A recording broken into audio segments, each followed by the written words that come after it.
Fashion ট্রেন্ডে floral print এখন বেশ জনপ্রিয়, যেমন শাড়ি থেকে শুরু করে কামিজ, কুর্তা এবং ওয়েস্টার্ন ড্রেসে এই প্রিন্টগুলো দেখা যায়।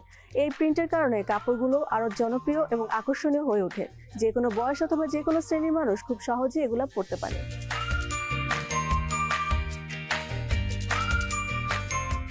সাধারণত আমাদের দেশে খুব কটন বেস ব্লক প্রিন্টিংগুলো কটন বেস হয়ে থাকে। এখন কিন্তু আমরা মসলিন এবং সিল্কের ওপরে ব্লক প্রিন্টিংটা করছি, কিন্তু সিল্ক এবং মসলিনে যদিও এটা করাটা একটু হলেও কষ্টের। এখানে ডিফারেন্ট টেকনিক অ্যাপ্লাই করতে হয় সেক্ষেত্রে। কিন্তু এখন বিয়ে হোক, এখন কোনো কর্পোরেট ইভেন্ট হোক, কিংবা কোনো গেট টুগেদার হোক, অথবা দৈনন্দিন দিনের যেমন অফিস ওয়্যার হিসেবেও কিন্তু ব্লক প্রিন্টিংটাকেই বেছে নেওয়া হচ্ছে।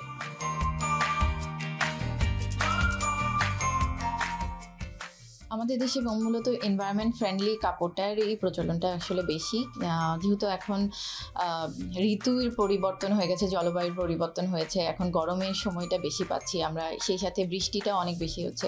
তো এইরকম একটা সিচুয়েশনে সিনথেটিক বা অন্য কোনো কাপড়কে আসলে প্রাধান্য না দিয়ে সুতি কাপড়টাকে বেছে নেওয়া হচ্ছে। সেই সাথে হ্যান্ডমেড সুতি কাপড়টাকেও খুব বেশি প্রাধান্য দেওয়া হচ্ছে, এবং এটা প্রাধান্য পাওয়ার মূল কারণ হচ্ছে সহজলভ্য এবং টেকসই, এবং সেই সাথে কমফোর্টেবল এবং আরামদায়ক।